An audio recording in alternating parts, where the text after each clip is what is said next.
Oke, bismillahirrahmanirrahim. Assalamualaikum warahmatullahi wabarakatuh. Di video kali ini teman-teman, saya akan menjelaskan lanjutan dari perhitungan di video sebelumnya, yaitu perhitungan curah hujan maksimum, dan lanjutan dari penjelasan melalui kuliah dengan Google Meet kemarin di pertemuan 5 mengenai pemilihan jenis distribusi atau agihan. Nah, di video kali ini saya akan menjelaskan sedikit lebih ringkas lagi mengenai bagaimana cara perhitungan untuk analisis uji kecocokan. Nah, uji kecocokan ini bertujuan untuk menentukan apakah hasil dari perhitungan pemilihan jenis distribusi atau agihan kita sebelumnya sudah memenuhi syarat yang berlaku dan apakah bisa dilanjutkan seperti itu. Kalau dia memenuhi syarat uji kecocokan, maka analisis dari perhitungan kita sebelumnya itu dapat dilanjutkan ke analisis selanjutnya. Nah, berbicara mengenai uji kecocokan, maka kita sedikit flashback ke perhitungan pertemuan 5 kemarin mengenai pemilihan agihan atau perhitungan hujan rancangan, karena dari perhitungan tersebut kita butuhkan untuk uji kecocokan C kuadrat dan uji skema Kolmogorov. Oh ya, saya lupa memberitahu bahwa uji kecocokan itu terdiri dari dua uji, di mana uji yang pertama itu kita sebut sebagai uji C kuadrat dan uji yang kedua kita sebut sebagai uji Smirnov-Kolmogorov. Nah, oke. Balik lagi, kita flashback ke perhitungan jenis pemilihan distribusi dan atau agihan, kenapa flashback? Karena di perhitungan uji kuadrat dan Smirnov-Kolmogorov itu menyangkut mengenai perhitungan dari pemilihan jenis distribusi atau agihan. Di tahap yang mana nih yang perlu di flashbackin, Pak? Ya, pertanyaan seperti itu jawabannya adalah di tahap di mana perhitungan curah hujan diurutkan dari kecil ke besar, kemudian dipangkatkan dari hasil pengurangan antara curah hujan tersebut dengan curah hujan rata-rata setiap tahunnya. Nah, ini kemarin kita sempat singgung ya waktu pertemuan Google Meet itu hampir selesai saya jelaskan kemarin, cuman sampai nilai hujan rancangannya itu belum selesai. Tapi teman-teman nanti bisa lihat di slide handout yang kemarin yang saya share di link deskripsi itu. Saya rasa itu sangat mudah. Kemudian oke.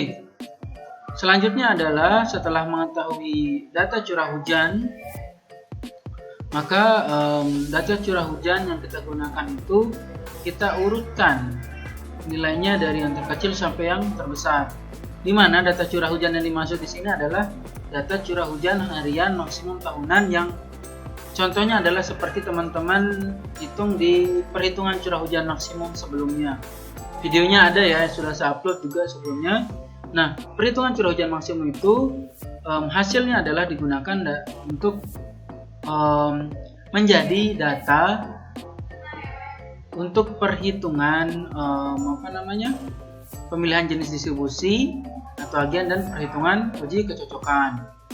Nah, kasusnya untuk di data ini saya gunakan data di suatu stasiun hujan dengan panjang data sepanjang 24 tahun dari tahun 1994 sampai tahun 2015. Itu sudah saya dapatkan sebelumnya nilai curah hujan harian maksimum tahunannya.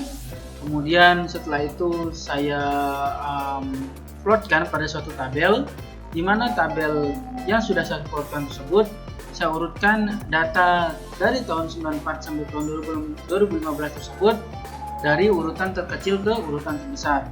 Nah, teman-teman bisa lihat contoh yang saya maksud mengurutkan itu adalah seperti ini. Bentuk data awalnya adalah seperti ini. Sebentar. Oke.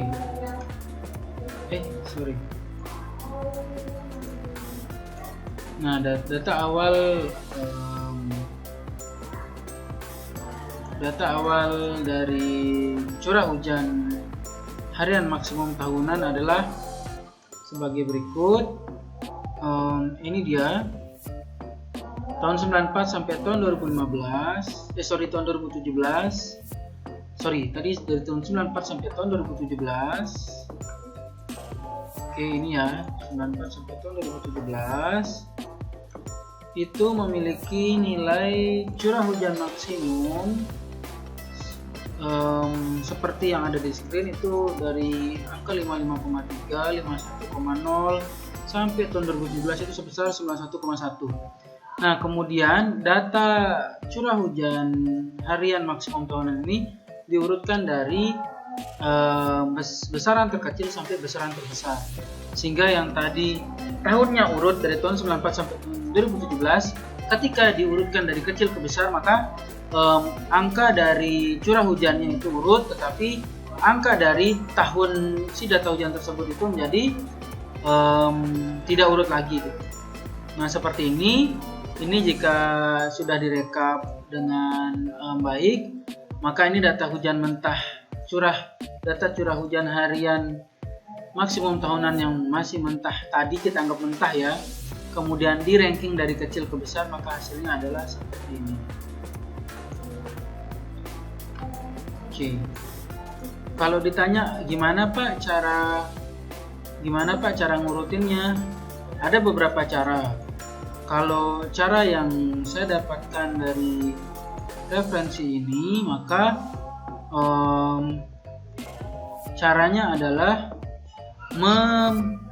memblok nilai curah hujan yang akan kita urutkan, kemudian memasukkan ke dalam rumus di Excel itu dengan cara sama dengan small, itu buka kurung, kemudian memblok nilai curah hujan harian maksimum tahunannya, lalu koma, mengklik angka 1 sebagai nomor urut pertama yang menandakan atau memvisualisasikan bahwa yang diminta di perintah rumus ini adalah dari data terkecil.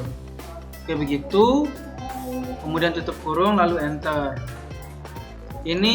Setelah ini kemudian teman-teman tarik selanjutnya sampai ke bawah, maka otomatis angkanya itu akan berurut sendirinya.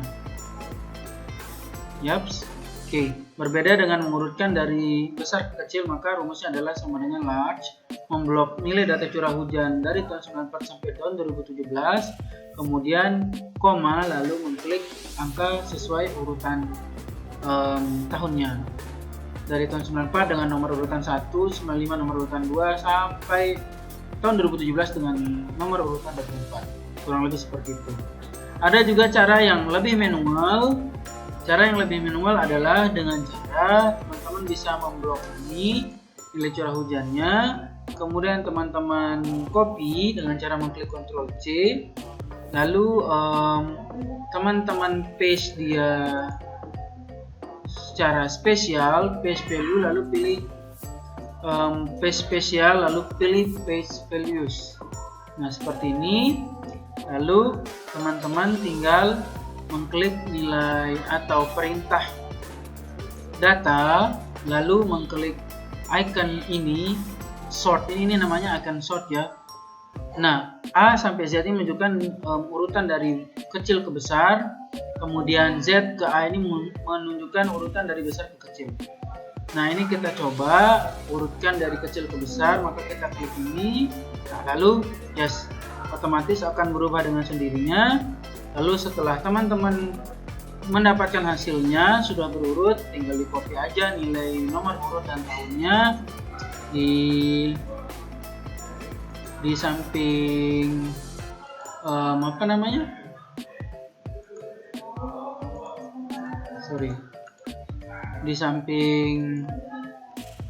di samping dari hasilnya tadi, lalu nanti dibikin rekapan tabel gitu ya. Nah, ini saya coba masuk lagi, Ctrl Z. Nah, kurang lebih seperti ini. Kemudian ini kita pindahkan, coba pindahkan. Nah, lalu kita copy nomor urutnya. Oke, kurang lebih seperti itu. Kemudian dibuat nomor, lalu tahun, lalu curah hujan, CH max gitu ya. Oke, sorry. Dah, sampai di sini. Kemudian teman-teman bisa rapikan sendiri nanti tabelnya.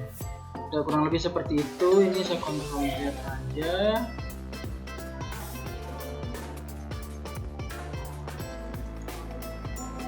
Oke, setelah melalui tahap itu, setelah melalui tahap yang tadi, maka kita kembali ke tabel analisis pembelian agihan. Setelah melakukan pengurutan data dari kecil ke besar, pengurutan data curah hujannya, maka teman-teman kemudian menghitung nilai pengurangan curah hujan di tahun tertentu dikurang dengan nilai rata-rata hujan selama 24 tahun. Caranya adalah dengan cara mengurangi nilai curah hujan, misalkan pada tahun 2012 sebagai urutan paling kecil dikurang dengan nilai rata-rata curah hujannya. Nilai rata-rata curah hujannya kita lakukan penguncian dengan mengklik F4. Alasannya kenapa? Agar memudahkan untuk perhitungan teman-teman ketika menarik kursor Excelnya nanti ke bawah. Jadi nggak capek-capek ngitung lagi dengan manual 36 kurang rata-rata, lalu 41 kurang rata-rata gitu, biar nggak capek kayak gitu, biar langsung tinggal tarik begini aja. Nah, itu lebih menghemat waktu, tinggal gitu aja sih. Oke, selanjutnya setelah teman-teman mendapatkan nilai XI minus X, maka setelah itu adalah teman-teman melakukan pemangkatan. Pemangkatan ini adalah syarat untuk nanti mencari perhitungan parameter statistiknya yang ini. Tapi yang ini kan udah kita nggak butuhin ya ditentukan. Nah, nanti ini kebutuhannya adalah untuk beberapa perhitungan yang teman-teman lihat sebelah ini. Kemudian kita pangkatkan 2 dari hasil perhitungan tadi, lalu kita tarik juga ke bawah, tinggal tarik seperti ini ke bawah, lalu kita juga pangkatkan 3 dan pangkatkan 4. Oke, kurang lebih seperti itu. Kemudian setelah mendapatkan nilai sampai pemangkatan 4, lalu kita flashback dikit juga ke nilai hujan rancangan. Nah, nilai hujan rancangan ini kita sudah dapatkan nilai K-nya. Nilai K ini merupakan nilai koefisien dari tabel variabel reduksi Gauss yang kita dapatkan berdasarkan dari nilai periode kala ulangnya. Misalkan kalau periode kala ulang 2 tahun, jika kita lihat di tabel variabel reduksi Gauss yang 2 tahun, maka nilai K-nya adalah 0. Kita tulis di sini 0. Lalu ketika periode kala ulangnya 5 tahun, kita cari di tabel Gauss nilai K-nya kala ulang 5 tahun adalah 0,84, maka kita tulis di sini 0,84 dan seterusnya sampai kala ulang 1000. Ini 1000 3,09, di sini juga 3,09. Nah, kemudian kita lari ke XRT. XRT ini apa? XRT ini merupakan curah hujan rata-ratanya. Ini ya. Kalau saya klik dia akan nunjuk ke sini ya, curah hujan rata-rata. Lalu ini dicari SD-nya, standar deviasinya. Ini tadi sudah sempat dicari di perhitungan parameter statistik.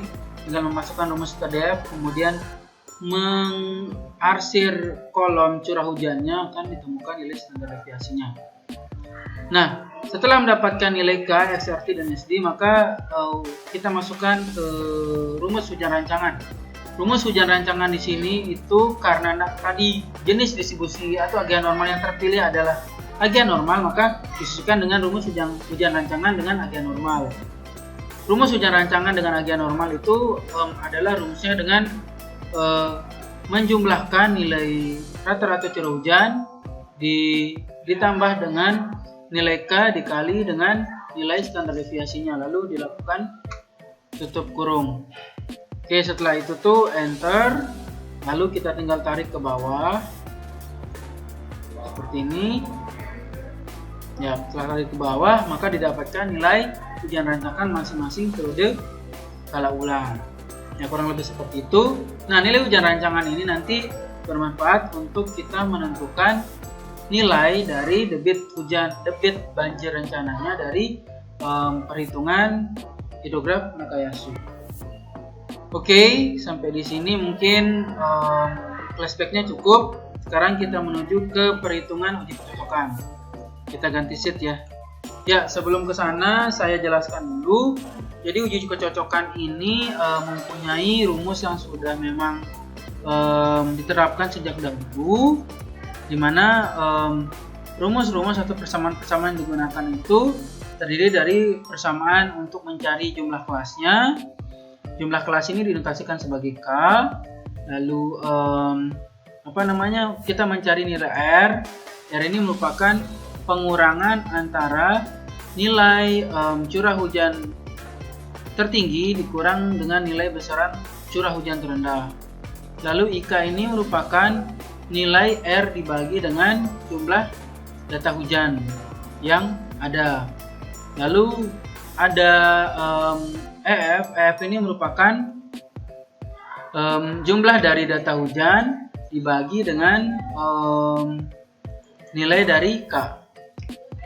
Lalu EF kali LK ini merupakan perkalian antara LK dikali EF, di mana hasil dari EF dan LK merupakan nanti parameter untuk menjadi angka penambah dari pembagian interval ketika menghitung nilai X tabelnya. X hitungnya. Kemudian ada parameter derajat kebebasan yang rumusnya adalah K-P+1, di mana di sini ketentuannya sudah diterapkan nilainya P sama dengan 2. Kemudian setelah mencari nilai derajat kebebasan, lalu ditentukan derajat kepercayaannya berapa. Ini akan disesuaikan nanti dengan tabel probability of deviation greater than X kuadrat, di mana dari tabel ini nanti akan didapatkan nilai harga C square-nya atau C kuadratnya. Oke, setelah itu nanti akan didapatkan nilai X tabel, X kuadrat tabel atau nilai C kuadrat tabelnya, lalu akan disandingkan dengan nilai X kuadrat tabel dari hasil perhitungan interval. Nah, di sana dilihat nanti apakah nilai X kuadrat hitung akan lebih kecil daripada X kuadrat tabel. Nilai X kuadrat hitung yang lebih kecil dari X kuadrat tabel menunjukkan bahwa dari hasil pengujian C kuadrat bahwa pemilihan jenis distribusi tadi itu secara analitis dapat dianggap benar dan dapat diterima untuk perhitungan selanjutnya. Oke, gambarannya seperti itu. Sekarang kita mulai menghitung. Kita cari dulu nilai K-nya ya, atau jumlah kelasnya. Nah, untuk jumlah kelas di sini itu maksudnya adalah larinya nanti ke pembagian interval yang ini. Kalau nanti nilai jumlah kelasnya misalkan 6, maka pembagian intervalnya juga 6. Kalau pembagian nilai jumlah kelasnya atau K-nya adalah 4, maka pembagian intervalnya juga sebanyak P1 sampai P4 gitu ya. Nah, untuk pembagian jumlah kelas ini didapatkan persamaan yang sudah dirumuskan oleh peneliti sebelumnya, itu dengan rumus 1 plus 3,322 log N, di mana log N ini merupakan N ini merupakan jumlah data hujan yang kita punya.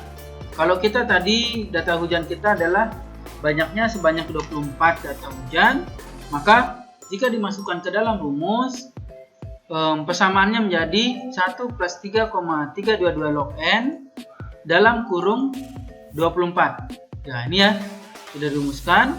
24 ini merupakan jumlah data hujan kita. Lalu setelah itu tinggal kita klik enter, maka didapatkan nilai K sebesar 5,585062 dan seterusnya. Karena angkanya desimalnya terlalu banyak, maka kita bulatkan untuk mempermudah kita nanti membagi intervalnya. Kita bulatkan menjadi satu angka tanpa ada bilangan desimal, maka setelah dibulatkan didapatkan angka 6. Dari 5,58 naik menjadi 6. Kemudian nilai R. Nilai R ini merupakan pengurangan dari nilai curah hujan harian maksimum tertinggi dikurang dengan nilai curah hujan harian maksimum tahunan terendah dari data yang teman-teman sudah urutkan tadi sebelumnya di sheet yang ini. Yaps.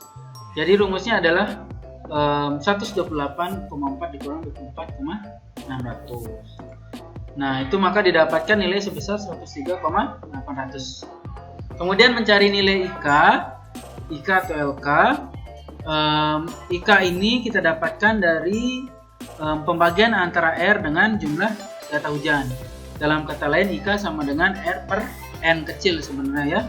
Maka dari rumus tersebut kita masukkan angkanya R 103,8 dibagi dengan jumlah datanya yang sebanyak 24, maka didapatkan nilai IK sebesar 4,325. Kemudian kita cari nilai EF-nya atau sebaran analitisnya. Sebaran analitis EF ini kita mendapatkan dari jumlah data hujan dibagi dengan jumlah kelas yang ada. Jumlah data hujan kita tadi 24, jumlah kelas yang kita dapat adalah 6, maka 24 dibagi 6 kita dapatkan nilai sebaran analitisnya sebesar 4. Lalu kita cari nilai EF kali LK-nya sebagai angka untuk acuan penambahan setiap interval nanti sampai interval terakhir. Maka didapatkan nilai EF dikali IK sebesar 17,3. Lalu kita mencari derajat kebebasan. Derajat kebebasan ini adalah rumusnya K minus P plus 1. Di mana P itu sudah kita tahu besarannya adalah 2. Maka kita tinggal masukkan ke rumus. K ini tadi 6, kemudian P ini 2 ditambah 1, maka K dikurang dalam kurung P plus 1 menjadi 3. Kemudian derajat kepercayaan. Derajat kepercayaan kita ambil nilainya 5% untuk mencari nilai aman. Kemudian boleh saja mengambil nilai yang lain, tapi di sini kita ambil nilai aman aja tengah-tengah. Lalu setelah menentukan derajat kepercayaan, maka kita hitung nilai, kita cari nilai X kuadrat tabelnya. Tadi kita dapatkan nilai derajat kebebasannya itu sebesar 3, maka kita plot pada tabel. Tandai pada tabel nilai derajat kebebasan kita dapat 3, lalu kita sesuaikan dengan derajat kepercayaan yang kita gunakan sebesar 5% yang ini, maka kita dapatkan nilai X kuadrat tabel dari besaran derajat kebebasan dan derajat kepercayaan yang kita gunakan yaitu sebesar 7,815. 7,815 ini nanti akan menjadi acuan untuk disandingkan dengan nilai X kuadrat hitung dari perhitungan interval C kuadratnya. Ya, nilai 6,5 ini kita skip dulu ya, kita anggap nggak ada dulu. Nah, kita lari ke tabel yang sebelah. Untuk mendapatkan nilai 6,5 ini, maka kita harus menghitung dulu pembagian intervalnya. Pembagian interval ini kita hitungnya dengan cara bagaimana? Nah, pembagian interval ini tadi kita sudah dapatkan jumlah kelasnya adalah 6. Maka disesuaikan pembagian intervalnya sesuai dengan jumlah kelas yang telah dihitung. Maka didapatkan pembagian interval sebesar 6 kelas ya. 6 kelas. 1, 2, 3, 4, 5, 6. Nah, cara mendapatkan nilai P1 itu adalah dengan cara menjumlahkan nilai curah hujan terendah, nilai curah hujan harian maksimum tahunan terendah ditambah dengan nilai EF kali LK. Nah, itu menjadi nilai P1. Kemudian untuk nilai P2, kita tambahkan nilai P1 ditambah dengan nilai EF kali LK. Lalu P3 juga demikian, kita tambahkan nilai P2 dengan nilai EF kali LK. Lalu kita tambahkan nilai P3. Untuk nilai P4 kita tambahkan nilai P3 ditambah nilai EF kali LK. Lalu untuk mendapatkan nilai P5 kita tambahkan nilai P4 dikali F kali LK sampai nilai P6 terakhir sama juga caranya seperti cara P1 sampai cara P5. Kita dapatkan nilai P1 sampai P6, kemudian kita masukkan ke interval. Kita buat intervalnya seperti ini, kita sesuaikan dengan jumlah kelasnya tadi. Untuk mendapatkan nilai EF minus OF kuadrat plus EF sebagai acuan dari X kuadrat hitung kita nanti, maka kita cari dulu parameter-parameter seperti EF, OF, dan dalam kurung EF minus OF serta dalam kurung EF minus OF pangkat 2. Nah, setelah kita bagi intervalnya seperti ini, lalu kita penuhi dulu perhitungan parameter-parameter untuk menghitung X kuadrat hitungnya. Untuk kolom EF, nilai EF kita dapatkan dari perhitungan yang tadi sebelumnya, yang ini ya, yang sebaran analitis. Nah, itu nilainya sama semua sampai interval terakhir. Lalu nilai OF itu kita dapatkan dari menghitung antara interval yang termasuk angka curah hujan yang termasuk di interval di bawah 41,9. Kemudian kita hitung untuk interval 41,9 sampai 59,2, kita hitung juga nilai curah hujan yang masuk ke dalam interval tersebut. Dan seterusnya sampai interval 111, antara 111 sampai 18,400. Nilai EF dan OF kita dapatkan, maka kita kurangi dia. Nilai EF kita kurangi dengan nilai OF. Tadi baris pertama kita kurangi, baris kedua dan seterusnya kita lakukan hal yang sama, kemudian kita jumlahkan. Ini nilainya harus berjumlah 0. Jika tidak, berarti ada kesalahan perhitungan dari teman-teman. Kemudian hasil dari nilai EF kurang EF kita kuadratkan, maka kita dapatkan angka seperti ini. Kita jumlahkan. Lalu setelah mendapatkan nilai parameter ini, kita kemudian menghitung atau memasukkan ke rumus X kuadrat hitungnya. Rumus X kuadrat hitung adalah EF minus OF kuadrat dibagi dengan EF. Lalu kita masukkan ke dalam rumus, maka kita dapatkan angka-angka seperti pada tabel. Angka-angka seperti pada tabel sampai interval terakhir yang ini kita jumlahkan keseluruhannya. Kita jumlahkan totalnya, maka didapatkan angka sebesar 6,5. Angka 6,5 inilah yang akan menjadi besaran X kuadrat hitungnya. Nah, itu yang akan disandingkan ke nilai X kuadrat tabel. Jika nilainya masih lebih kecil dari X kuadrat tabel, maka perhitungan pengujian C kuadrat dari persamaan agian normal yang digunakan untuk cara mentis dianggap benar dan dapat diterima. Oke, kurang lebih seperti itu. Kemudian kita lanjut ke uji Smirnov-Kolmogorov. Bedanya uji Smirnov-Kolmogorov dengan uji kuadrat di sini adalah perhitungan dari uji Smirnov-Kolmogorov ini lumayan banyak dan memudahkan tabel-tabel pendukung untuk mengetahui nilai-nilai parameter yang akan dihitung.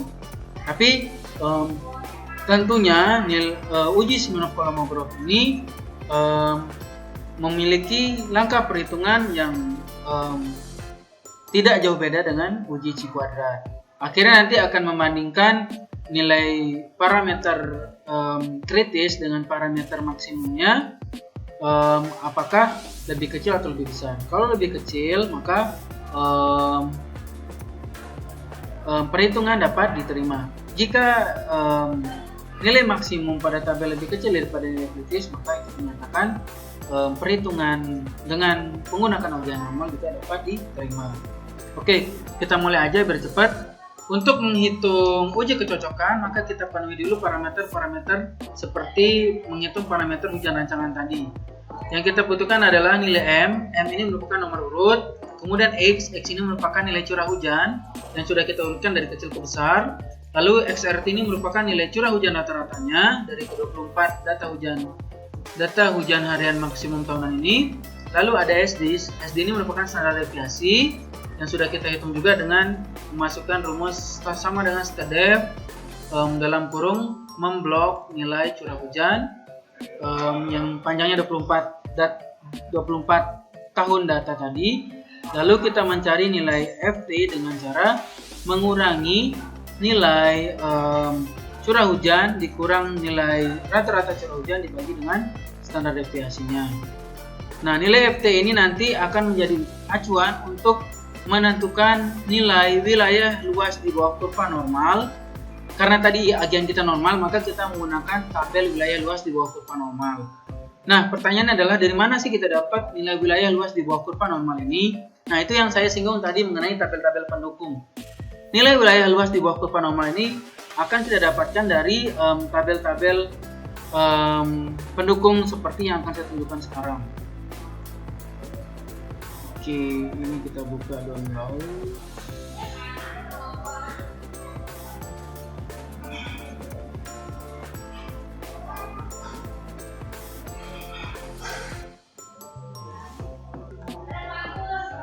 Oke, lanjut.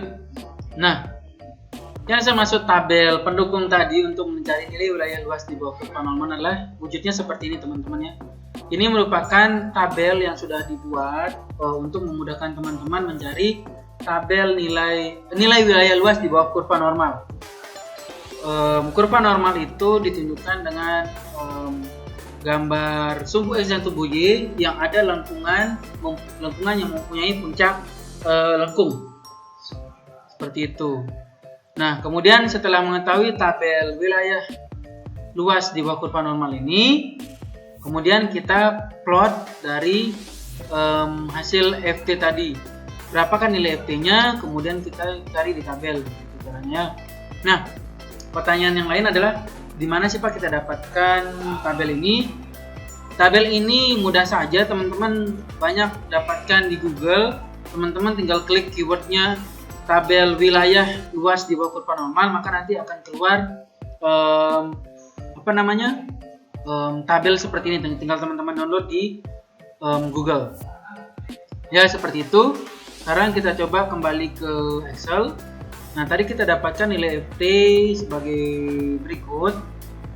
Oke, minus 1,7, minus 1,29 sampai 2,04. Caranya adalah kita cari nilai minus 1,7 dia pada kita dapatkan nilai FT pada perhitungan sebesar minus 1,72, maka kita cari nilai minus 1,72 pada tabel wilayah luas di bawah kurva normal, maka itu yang menjadi nilainya wilayah luas di bawah kurva normalnya nanti. Nah, kita lihat dulu minus 1,7 di sini. Nah, di sini besaran angka satu angka bulat dengan satu angka desimal, kemudian ini angka di belakang desimalnya, satu angka di belakang desimal dari angka yang ini. Tadi nilai FT kita yang pertama adalah minus 1,7, maka kita cari minus 1,72, maka kita cari nilai minus 1,7 dulu di tabel dengan tulisan merah ini. Nah, saya zoom aja ya. Nah, ini kita dapatkan nilai minus 1,7, kemudian kita cari angka 0,02 untuk memberikan nilai wilayah luas kurva normal dengan besaran FT minus 1,72. Minus 1,7, kemudian kita cari, nah ini ada angka 0,02, minus 1,7 ditambah 0,2 adalah minus 1,72, maka kita mencari angka wilayah luas di bawah kurva normalnya dengan mencari nilai dari tabel ini. Minus 1,7 di bawah angka desimal 0,02, maka kita dapatkan angka 0,0427. Yang ini kita dapat bawa ke file Excel-nya. Nah, ini yang ada di Excel ini masih keliru sebenarnya. Ini teman-teman sesuaikan dengan nilai yang ada pada tabel ini, kemudian dimasukkan ke dalam tabel ini. Di contoh ini saya lihat masih keliru, belum sesuai dengan tabel wilayah luas di bawah kurva normal yang saya tunjukkan tadi, yang ini. Maka teman-teman nanti kalau mau coba ngitung lagi, teman-teman disesuaikan dengan tabel yang ini ya. Oke, setelah mendapatkan nilainya, kita anggap saja ini nilainya sesuai dengan tabel yang tadi. Maka kemudian kita menghitung nilai P aksen XI-nya. P aksen XI-nya ini merupakan nilai dari 1 dikurang angka wilayah luas di bawah kurva normalnya. Oke, seterusnya seperti itu sampai bawah. Kemudian kita cari persentase P aksennya. Mencari nilai persentase P aksen adalah dengan cara mengalihkan P aksen S ini dikali dengan 100. Oke, kita lanjutkan dengan cara yang sama sampai nomor urut 34 sampai data curahan terbesar ya. Nilai P aksen SI dikali 100, maka itu menjadi nilai P aksen persennya, persentase P aksennya. Oke, kemudian kita lanjut ke tabel sebelahnya. Kita abaikan dulu tabel di kritis ini, kita lanjut ke tabel selanjutnya. Nah, tabel selanjutnya ini merupakan perhitungan inti dari analisis hasil uji simulan Kolmogorov-nya. Maaf ya teman-teman, saya ngomongnya agak kecepatan, tapi ini biar durasinya nggak lama-lama banget, biar nguploadnya juga cepet. Nah, untuk tabel yang ini maka kita perlu merujuk ke tabel sebelumnya juga. Nah, yang perlu dihitung dari tabel yang ini adalah nilai delta P maksimumnya. Delta P maksimumnya itu maksudnya adalah yang ini. delta max tabelnya ya. Delta max hitungnya. Nah, itu goalsnya. Untuk memenuhi nilai delta P maksimal hitungnya, maka kita harus tahu nilai PT-nya, nilai PT dan nilai PSI-nya. Dimana tadi nilai PSI kita sudah dapatkan, nilai kurva wilayah luas dua kurva normal sudah kita dapatkan, nilai K juga kita sudah dapatkan. K ini sama dengan nilai FT ya. Nah, kemudian nilai peluangnya ini juga kita dapatkan dari rumus M per N plus 1 dikali 100, di mana M itu merupakan nomor urutnya dibagi dengan N plus 1. N itu merupakan jumlah data dari data curah hujan yang ada, ditambah 1 kemudian dikali 100. Nah, ini yang teman-teman harus buat. Pertama, membuat nomor urut, kemudian mengcopy nilai curah hujannya, lalu mencari nilai PE-nya atau peluang empirisnya dengan memasukkan ke rumus M per N plus 1 dikali 100%. Ini saya catatin aja mungkin ya di sini ya. Sebentar. Insert, save, ini, nah, save.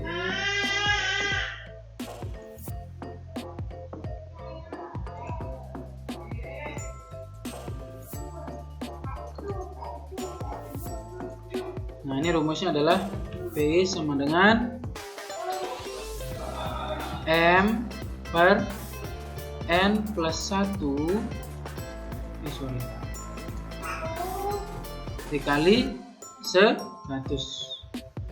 Yang teman-teman harus dahulukan adalah mencari nilai dalam kurung M per N plus 1 nya, baru dikali 100 ya. Nah, seperti itu. Lalu teman-teman tinggal cari satu persatu. Kalau udah di nomor urut pertama sudah selesai dan teman-teman sudah mengunci nilai jumlah data hujannya atau nomor urut 24-nya, maka teman-teman tinggal tarik aja ke bawah. Seperti ini. Oke. Kemudian nilai K-nya tadi sama dengan FT, lalu wilayah luas di bawah kurva normalnya sama seperti tabel sebelumnya, nilai P akselerasinya juga sama. Maka selanjutnya adalah lalu nilai PT atau peluang teoretisnya juga sama dengan nilai P aksen yang di tabel selanjutnya, maka kita langsung bisa menghitung nilai D maksimum tabelnya. Bersama nilai D maksimum tabelnya itu adalah PT dikurang PL, atau dalam arti nilai peluang teoritis dikurang dengan nilai peluang empiris. Seperti itu ya. Nah, ini untuk menghindarkan nilai minus, maka kita masukkan dia rumusnya menjadi sama dengan ABS. ABS ini merupakan absolut. Absolut itu merupakan mempositifkan nilai minus. Maka sama dengan absolut dalam kurung nilai peluang teoritis pada nomor urut pertama dikurang dengan peluang empiris pada nomor urut pertama, kemudian di enter. Kalau kita lihat besarannya, jika peluang teoritis dikurang dengan nilai peluang empiris di baris pertama, maka harusnya nilainya adalah minus ya, minus 3. Tapi karena kita absolutkan, maka nilainya nanti akan positif. Nah, sekitar inilah ya. Hal yang sama teman-teman lakukan untuk baris selanjutnya.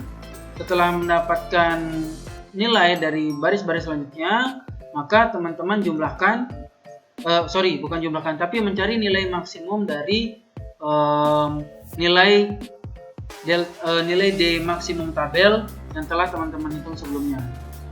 Nilai maksimum yang didapatkan dari contoh perhitungan ini adalah 8,790. Nah, 8,790 ini nanti ketika disandingkan dengan nilai delta kritis pada tabel, maka kita harus bagi 100 sehingga nanti kita dapatkan nilai 0,88. Nah, untuk nilai yang kita sandingkan untuk pemenuhan syaratnya nanti, maka kita harus cari dulu nilai delta kritisnya atau D kritisnya. Untuk mencari D kritis, maka kita harus perlu tahu dulu nilai N-nya atau jumlah data curah hujannya dan nilai derajat kepercayaannya. digunakan berapa persen ya, sama kayak yang C kuadrat tadi, yang ini ya, derajat kepercayaan C kuadrat yang ini. Oke, setelah itu, setelah mengetahui nilai N dan nilai A atau derajat kepercayaan, maka kita sesuaikan dengan tabel harga D kritis untuk uji Smirnov Kolmogorov. Karena jumlah data kita adalah sebesar 24, maka kita lakukan interpolasi. Kenapa dilakukan interpolasi? Karena data yang tersedia pada tabel harga D kritis untuk uji Smirnov Kolmogorov itu hanya tersedia nilai 5, kelipatan 5 sampai 50.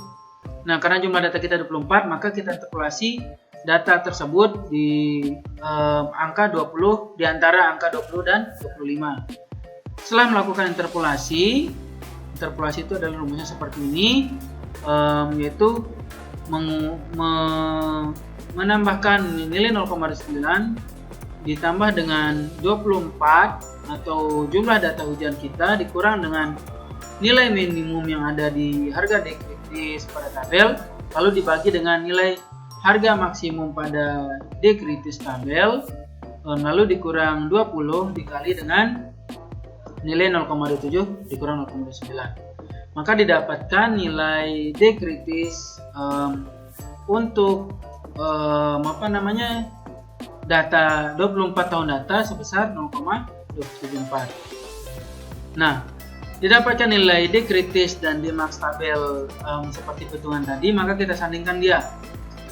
Syaratnya adalah nilai delta max tabel harus lebih kecil dari D kritis agar perhitungan dapat dinyatakan diterima.